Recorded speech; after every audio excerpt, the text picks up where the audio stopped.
The galaxy was wide and full of life, but it was also full of danger. In a quiet part of space, a small group of alien species known as the Quarren Alliance lived in peace. They were builders, thinkers, and traders, but not fighters. Their homeworlds were full of beauty, green forests, calm oceans, and soft skies.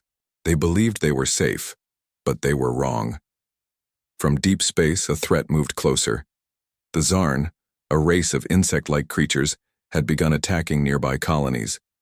The Zarn did not speak or ask for anything.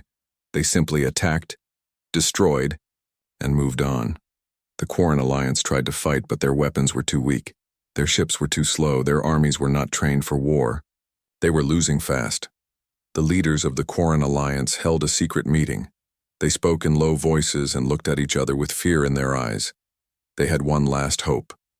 Long ago, an ancient race had left behind a strange machine. It was a beacon, a device that could send a signal across great distances. No one knew exactly who built it or where it would send a message, but there were old stories.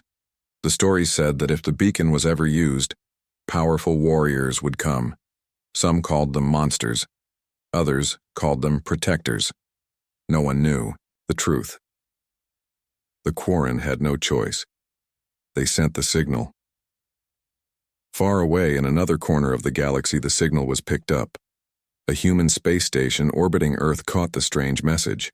Deep in the command center, Admiral Claire Monroe listened as her team translated the alien words. The message was clear. Help us. We are under attack. We are going to die. Admiral Monroe stood in silence. She looked at the screen. Then she gave the order. Wake the fleet. Across Earth's orbit and on the moon, alarms sounded. Ships powered up, soldiers prepared. The 7th Expeditionary Fleet was called to action. This was not the first time they had answered a call like this. Earth had changed over the years. It was no longer a small world. It was now a power among the stars. Ethan Brooks, a ground commander, checked his gear. He had fought in 3 wars before, but something about this mission felt different. Natalie Rivers, a pilot with sharp eyes and a calm voice, ran final checks on her squadron of fighter ships. Jason Cole, part of a special unit trained for silent missions, received his orders without a word. They were all ready. The ships of the fleet left Earth one by one. Some were huge and carried hundreds of soldiers. Others were fast and meant for attack. The largest ship was the TDS Vanguard, led by Captain Melissa Hart. She was respected by everyone, not just for her skills, but for her heart. She had never lost a crew member without fighting to the end. The trip across space was long, but the fleet moved fast. Inside the ships, soldiers trained, slept, and waited. Many of them had never seen a Quarren before. Few had even heard of the Zarn. But none of them cared. They were humans. They came from a world that made them strong. On the Quarren homeworld, the sky was dark. Fires burned across the land.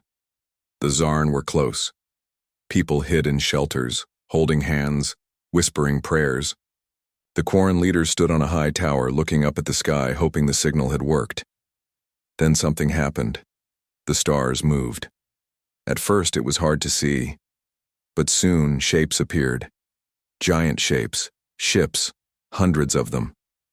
The sky filled with lights and metal. The air changed. Hope returned.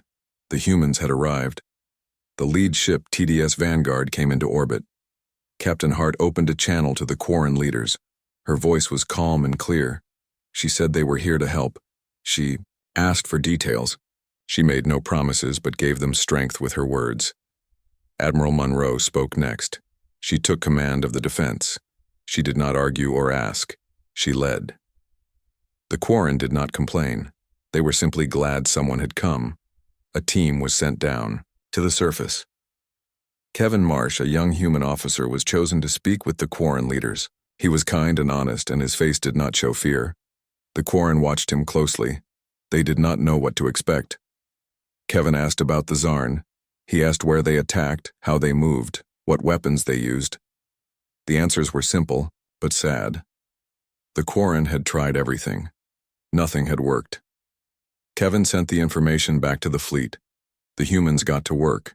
Ships moved into new positions. Weapons were charged. Soldiers got ready to land. Pilots started their engines. In space, the quiet before the storm had ended. The humans were ready. On the ground, Ethan Brooks led his troops to landing ships. Natalie Rivers flew her fighter into the clouds. Jason Cole waited for nightfall. The humans did not speak much. They knew what they had to do. In the command center, Admiral Monroe watched the battle plan unfold. She thought about the people she was sending into danger. She thought about the Quarren children hiding in shelters. She made her decision. There would be no retreat. The cry for help had been heard, and Earth had answered. The human fleet moved into full battle formation. The sky above the Quarren homeworld looked like it had stars again, but they were ships. Hundreds of them, lined up and ready. On the bridge of the TDS Vanguard, Captain Melissa Hart stood in silence, eyes locked on the screen. Her officers moved quickly, giving reports and checking systems. "Enemy movement detected," said one of the techs. "Zarn vessels approaching fast." Captain Hart nodded. "All ships hold position, wait for the signal." Down on the planet, Ethan Brooks led his ground forces into the drop zones. The Quarren had provided maps of the terrain, showing where the Zarn had landed. Ethan looked at the burning trees and broken buildings. He saw fear in the eyes of the people hiding in caves. He looked back at his soldiers. "We protect them. We hold the line," he said. The drop ships opened. Human soldiers in strong armor ran out and took their positions. Weapons ready, eyes forward. Drones flew overhead, scanning the area. In the air, Natalie Rivers flew in her fighter. Her squad was just behind her. They were silent, focused. Her fingers moved over the controls as the enemy came into view. Dark shapes in the sky, moving fast. The Zarn had air units too. "Here they come," she said. In space, the battle started. The Zarn fleet was fast and wild. They moved without any clear pattern. They attacked with strange weapons. Human ships held the line. Cannons fired. Shields glowed. Fighters launched. The sky lit up. Jason Cole, deep behind enemy lines, waited in silence. His mission was different. He had to sneak into a Zarn base on the planet and find out what they were doing. He and his team moved like shadows. They had no heavy gear, just silence and speed. The battle grew louder. Explosions lit the sky. On the ground, the Zarn broke through a weak point in the line. Ethan saw it. He ran with his team to stop them. Bullets flew. Fire burned. He did not slow down. The Quarren watched from their shelters. They saw humans fighting with everything they had. They saw humans fall and get back up. They had never seen anything like it. Natalie flew low, chasing a Zarn craft. She fired and it exploded in the air. She turned sharply and went after the next one. Her squad followed. She did not speak. Her eyes did all the work. In orbit, Captain Hart gave new orders. One section of the fleet moved forward. The Zarn tried to break through. Human ships blocked them. They fought hard. One ship was hit and lost power. Another moved in to protect it. Admiral Monroe stayed calm. She gave clear commands. Her voice never shook. She saw the big picture. She saw where to move ships, where to send help, when to attack, and when to hold. Back on the ground, Ethan was out of breath, but he kept moving. The Zarn did not stop. They came in waves. Some climbed walls, some dug underground. But the humans pushed back. Jason and his team reached the Zarn base. They saw strange machines and glowing tubes. He sent pictures to the fleet. The Zarn were building something, but no one knew what it was. Suddenly, alarm sounded. The Zarn had spotted them. Jason and his team had to run. Shots fired. Dust flew. Jason jumped over a broken wall and landed hard. He kept going. Above, Natalie got the message. Jason needed help. She turned her fighter and flew toward his location. She flew low below the trees. She fired at the Zarn chasing him. Jason looked up and saw her. He smiled for a second. Then he ran to the extraction point. A shuttle came down fast and picked up his team. "Thanks," he said over the comms. You owe me, Natalie said. In orbit. Captain Hart looked at the new images. What is that machine, she asked. We think it is a weapon, said one of her officers, but it is not ready yet. We need to stop them before they finish it, Hart said. Admiral Monroe made the decision. They would strike the base directly. All units would help. Ships in orbit, fighters in the air, soldiers on the ground. It was time to end this. The order was given. Ethan led his team through thick smoke. Natalie flew cover above them. Jason joined them on foot. The humans came together, moving as one. The final battle began. The sky turned red. The ground shook. The Zarn threw everything they had at the humans. But the humans did not break. They held their ground. They moved forward one step at a time. Ethan reached the base wall and placed charges. Clear back, he shouted. The wall exploded. The humans ran inside. They fought hand to hand. No one gave up. The machine in the center of the base started to glow. It was almost ready. Natalie dropped bombs on the towers. Jason took out guards. Ethan made it to the control room. He saw a large red light blinking. He pulled his weapon and shot the machine until it stopped blinking. Silence fell. The base was taken. The machine was destroyed. The Zarn began to retreat. The humans had won the battle. On the command ship, Admiral Monroe smiled for the first time that day. Captain Hart gave the final order. Begin rescue and recovery. The sky was still dark, but now it was quiet. The Quarren came out of their shelters. They walked slowly, unsure. Then they saw the humans standing tall. They saw ships landing with food and medicine. They saw people helping, not just fighting. One Quarren child walked up to Ethan and gave him a small flower. He took it with a nod. The humans had come, and they had saved them. The days after the battle were busy. The human fleet stayed above the planet, watching for more Zarn ships. On the ground, soldiers helped the Quarren rebuild their homes. People worked together. Soldiers gave out food, cleared broken buildings, and checked for any Zarn that might still be hiding. Ethan Brooks sat near a campfire at the edge of a ruined village. His armor was dirty, his face tired, but his eyes were calm. Children laughed nearby. They had started to feel safe again. A Quarren elder sat beside him. Your people saved us, the elder said. Ethan nodded. We came because you asked. We could not let you fall. In the sky, the TDS Vanguard moved into a low orbit. Captain Melissa Hart stood on the bridge, looking down at the planet. Reports came in from every corner.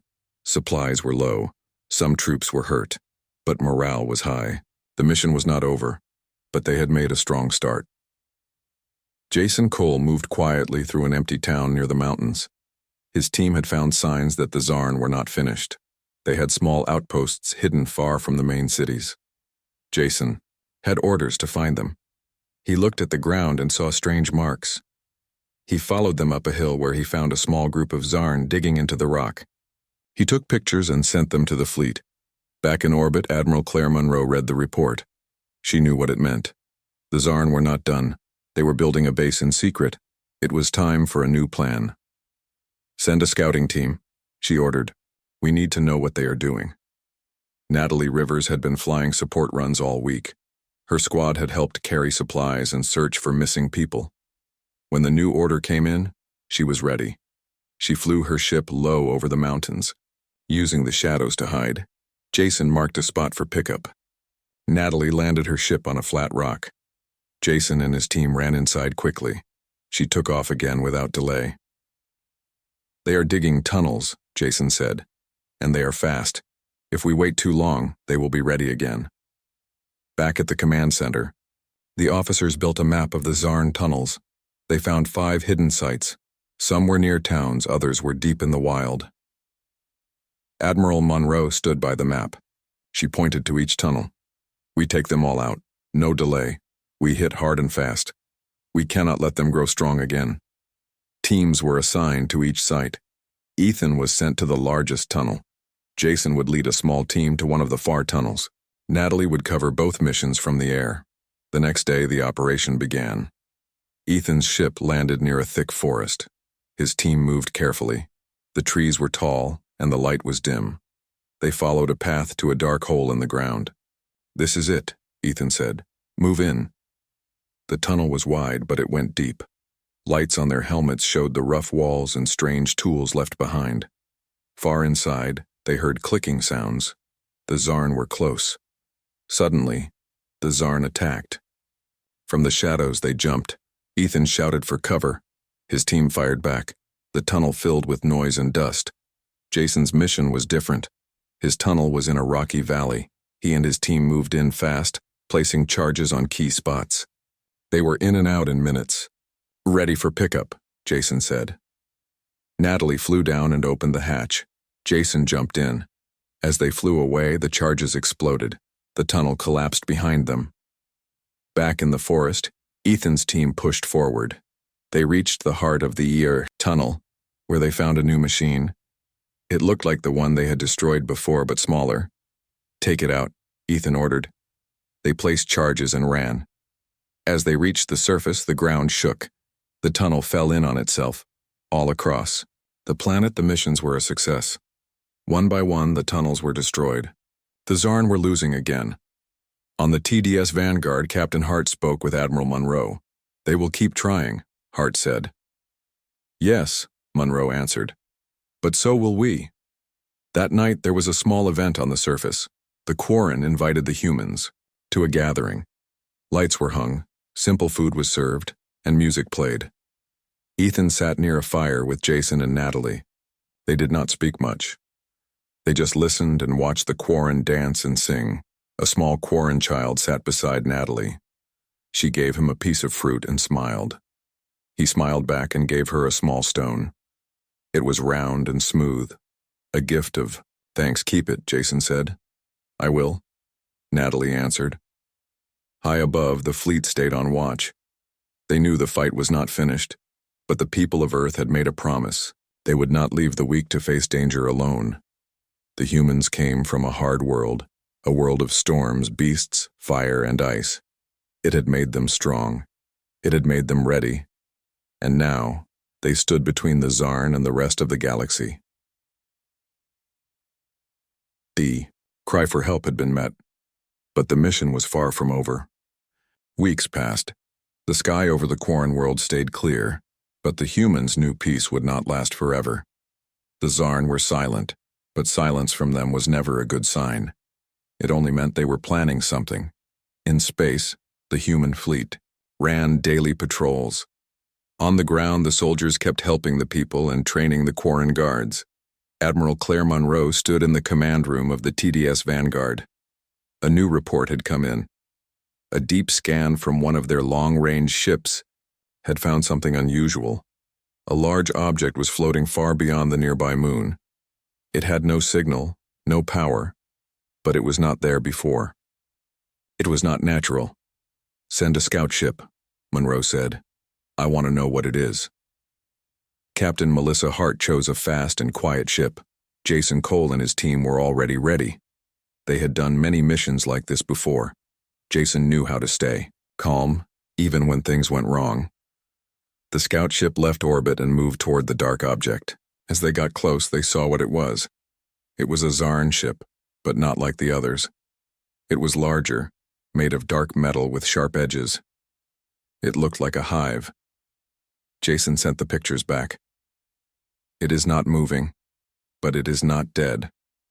We see energy inside." Monroe looked at the images. "That is a nest ship," she said. "They are building again." She ordered the ship to return at once. Then she called a meeting with her top officers. "The Zarn are not gone. They are waiting for the right moment. We cannot wait for them to strike first. We must hit them now." The fleet prepared for battle. Ships were armed. Plans were made. The Quarren leaders were told to stay in safe zones. The people did not panic this time. They trusted the humans now. Natalie Rivers sat in her fighter, running checks. She looked at the picture of the nest ship. It was huge. This would not be easy. But she was ready. Ethan Brooks led the main ground team. They would land on the nest ship and destroy it from inside. He trained his unit again and again, running drills until they could do them in their sleep. Jason's team would go first. They would find the weak spots, mark targets, and report back. It was a dangerous job, but Jason did not complain. The day came. The human fleet moved like a storm. Fighters flew ahead. Battleships followed. The nest ship just floated, waiting. No attack came from it. Then Jason's team landed on its dark surface. The metal felt cold under their boots. There were no lights, no sound. Just dark walls and long halls. They moved inside slowly. "We see no guards," Jason said, "but we hear something below." They placed small markers and sent the signal. It was time. Natalie flew her squad fast and low. They reached the nest ship in seconds. Fire came from hidden guns, but she dodged it. Her squad took out the gun points. The way was clear. Ethan landed next. His team entered behind Jason's. They followed the signs and reached the center of the ship. There, they found something strange. It was a large room full of strange green light. In the middle, a tall Zarn stood. It was not like the others. It had long arms, a heavy shell, and eyes that glowed. It was the Queen. "We have found the center," Ethan said. "Target is alive." The Queen screamed. The sound shook the walls. From every side, the Zarn came. Soldiers, guards, all running fast. The fight began. Jason and his team covered the side halls. Natalie fired from above, giving support. Ethan fought through the center, pushing toward the Queen. His team dropped one by one, but they kept moving. Ethan reached the Queen. She was strong, fast, but he was ready. He threw a charge under her and ran. The blast was loud. The Queen fell. Jason gave the final signal. "All charges set. Pull out." Natalie flew in again. Her ship hovered just above the ship's skin. Ethan and Jason jumped in, pulling their last soldier with them. "Go," Jason shouted. They flew away fast. Behind them, the charges blew. The nest ship shook, then cracked. Fire and dust filled the sky. From the TDS Vanguard, Admiral Monroe watched the ship break apart. She closed her eyes for a moment, then opened them. "Send word to the ground." "It is done." On the surface, people cheered. The threat was gone, at least for now. The Quarren hugged their children. The soldiers helped the wounded. There was sadness for the ones they lost, but pride too. That night, another small event was held. This time it was on a hill under the stars. The Quarren sang. The humans sat with them, tired but smiling. Ethan looked at Jason and Natalie. "We did what we came to do." "Yes," Jason said, "but we stay ready." High above, the human fleet held its place. The message was clear. Earth would not run. If the Zarn returned, they would find humans waiting. The call had been answered. The fight had been hard. But the humans had stood strong, and the stars were safe again, for now. The next weeks were quiet. The sky over the Quarren world was calm. Children played again in the streets. People walked without fear. Markets opened. The Quarren were smiling. It felt like peace had finally returned. But the humans did not leave. Admiral Claire Monroe knew better. The Zarn had lost, but she did not believe they were gone. She ordered the fleet to stay in orbit. Defense lines were kept strong. Patrols continued. Captain Melissa Hart kept her crew ready. Natalie Rivers trained her pilots every morning. Ethan Brooks led his ground team in daily drills. Jason Cole and his unit worked on secret missions. The humans remained alert. One morning, a small Quarren boy came to the human camp. He held a piece of paper, a simple drawing.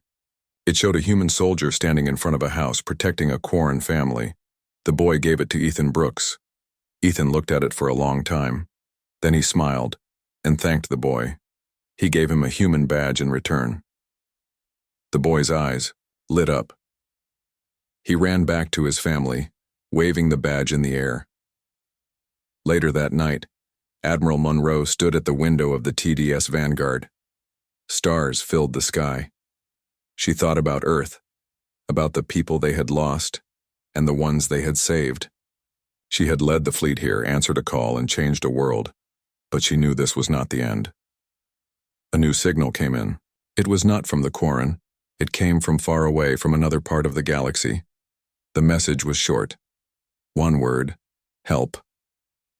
Monroe read the word again and again. It was not the first call for help they had received, and it would not be the last. She called a meeting. The main officers gathered. Captain Hart, Ethan, Natalie, Jason, and others listened as Monroe spoke. "We did not come here to win one battle," she said. "We came because we are strong, because we stand for life. That call is for us too." No one said no. No one wanted to stay behind. They knew what they were. They were not just from Earth. They were protectors now, the Quarren leaders were told. They came to thank the humans. Gifts were given. Songs were sung. A tall tree was planted in the main square of the Quarren city. At its base was a stone. On the stone were words in both human and Quarren language. They came when we cried. They stayed when we feared. They fought when we could not. They are Death Worlders. They are our friends. The fleet prepared for departure. The Quarren gathered to say goodbye. Children waved flags. Families held signs with pictures of their protectors. As the ships rose into the sky, the Quarren stood in silence. The engines roared. Lights filled the air. One by one, the ships left the planet. The TDS Vanguard was the last to go. Inside, Monroe sat in the command chair. She gave the final order. Set course to the signal. Jason stood near a window. He watched the stars pass. Natalie cleaned her helmet. Ethan closed his eyes and rested. They all knew what was coming. Another fight. Another world. Another cry for help. They did not fear it. They welcomed it. This was their purpose now, from planet to planet, from system to system. The human fleet would move. Not for power, not for gain, but because someone had to stand between the darkness and the light. And in the great silence of space, when the next cry came, the answer would be the same. The mighty Death Worlder fleet is on its way. The human fleet moved through space like a wave. Stars passed by the windows of their ships. The crew stayed ready. They did not know who had sent the new message. They only knew that someone needed help. The message came from a world called Nerai. It was a cold planet, covered in snow and ice. Long ago it had been full of life, but now it was quiet. The cities were dark. The people were gone. Only one outpost remained. A small group of survivors had sent the call. Their voices were weak. Their power was low. They were running out of food and hope. When the human fleet arrived, they saw the ruins from orbit. Buildings had fallen. The land was broken. There were signs of battle. But the enemy was not the Zarn. Captain Melissa Hart led the first team to the surface. They moved fast through the snow. The wind was sharp and the cold cut deep. But the humans did not stop. They found the outpost at the edge of a frozen lake. The door opened slowly. Inside were 50 survivors. Men, women, and children. They were thin, tired, and scared. One of them, a woman named Lyra, stepped forward. She spoke of the ones who had attacked them. They were machines, not like human machines. These ones were old, broken, and angry. They had once served the people of Nerai. But after many years, they turned against them. Now they hunted anything that moved. Admiral Claire Monroe listened to the report. She did not hesitate. She ordered a full scan of the planet. Drones were sent out. Soldiers began rescue plans. Engineers brought heat and food to the outpost. Jason Cole and his team searched the nearby forest ruins. They moved in silence. Their goal was simple: find the machines and learn their strength. They found them in the ice. Machines buried for years now woke from their sleep. Their metal bodies were rusted but still dangerous. They saw the humans as enemies. The first attack came fast. A patrol unit was caught off guard. 2 soldiers were hurt. The machines moved like ghosts through the snow. Ethan Brooks took command of the ground troops. He built a strong defense. Natalie Rivers flew patrol over the area. guiding her team with clear words. Her fighters kept the sky safe. The humans studied the machines. They learned that they had no leader. They followed old commands, broken codes, lost orders from a time long gone. Captain Hart came up with a plan. If they could reach the old machine center, maybe they could shut them down. But it was deep in the frozen zone, dangerous and far. A team was chosen: Jason, Natalie, Ethan, and 2 engineers. They took a fast ship and landed close to the ruins. The cold was worse there. Even their suits struggled. They found the machine, center under a mountain of ice. It was huge. Broken wires hung from the walls. Old lights flickered. The machines were awake. The team fought hard. Laser shots lit the darkness. Machines fell, but others came. The humans did not stop. They moved, as one, covering each other. At the core, the engineers worked fast. They found the main control system. It was damaged, but still working. With cold hands, they entered the shutdown code. The machines paused. For one long moment, nothing moved. Then the lights turned off. The sound of metal feet stopped. Silence filled the center. It was over. The team returned to the outpost. The people of Narai stepped out into the open for the first time in years. Children laughed. Parents cried. Admiral Monroe gave the order to help rebuild. The fleet sent supplies. Engineers fixed power systems. Doctors cared for the weak. The Quarren, now allies of Earth, sent help too. A ship arrived with gifts and warm clothes. The bond between worlds grew stronger. Before the fleet left, a small girl from Narai gave Natalie a snow crystal. It was shaped by hand, made from the ice of her home. She said thank you in her soft voice. Natalie kept the crystal in her ship. As the fleet rose from Narai, the people waved. Lights from their rebuilt homes shone into the sky. Jason stood beside Monroe on the bridge of the Vanguard. He asked her a question. How many more like this do you think we'll find?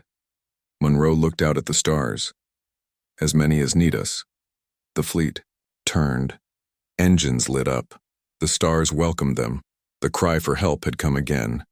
And Earth had answered. The mighty Deathworlder fleet moved forward, ready for whatever came next. The human fleet moved through space again, quiet but ready. They had helped the people of Narai, but now they searched for a new signal. The stars around them were still. There was no cry for help this time, but something felt strange. Their sensors showed signs of energy in a dark zone where no ships had gone before. Admiral Monroe stood on the bridge of the Vanguard. She looked at the map and gave her order. Set course for the dark zone. We need to know what is there. The ships changed direction and entered the dark zone. The stars seemed dim. The crew felt the silence grow.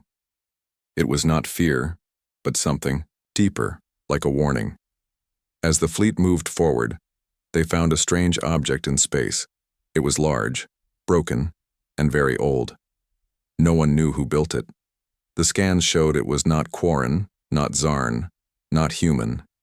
It was from a race even older. Captain Hart sent a team to check it. Jason Cole led the mission. They entered the broken ship slowly. Inside, the halls were cold and quiet. Lights flashed weakly. There was no sign of life, but there were marks on the walls. Signs of battle. Signs of something dangerous. In the center of the ship, they found a large chamber.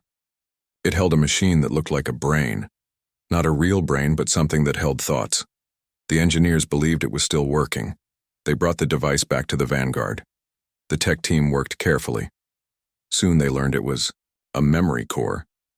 It had recordings from long ago. Monroe listened to the message. It told the story of a lost race called the Valari. They had once been great builders. They helped many worlds. But they found something in space that scared them. A dark force without a name that destroyed stars. The Valari tried to stop it. They failed. The message ended with a warning. Do not follow it. Do not wake it. It cannot be reasoned with. The fleet held a meeting. They needed to decide what to do. Some said they should leave. Others said they should stay and search for the truth. Monroe listened to all sides. Then she said, "We do not run from danger. We learn. We prepare." The fleet moved deeper into the zone. They found more wreckage, ships from other races, all destroyed. No bodies, no signs of who attacked them. Natalie Rivers flew her squadron, close to the edge of a dark field. Her sensors stopped working. She pulled back fast. Something inside the field was blocking their systems. Ethan Brooks was sent with a ground team to a dead planet nearby. The surface was dry and cracked. There were ruins there. Tall towers made of black stone, the same style as the broken ship, Valari ruins. Inside one of the towers, they found more memory stones. These showed images of the dark force. It looked like a storm in space. It moved from star to star, feeding on energy, leaving only silence. The humans had never seen anything like it. Back on the Vanguard, Monroe spoke to her leaders.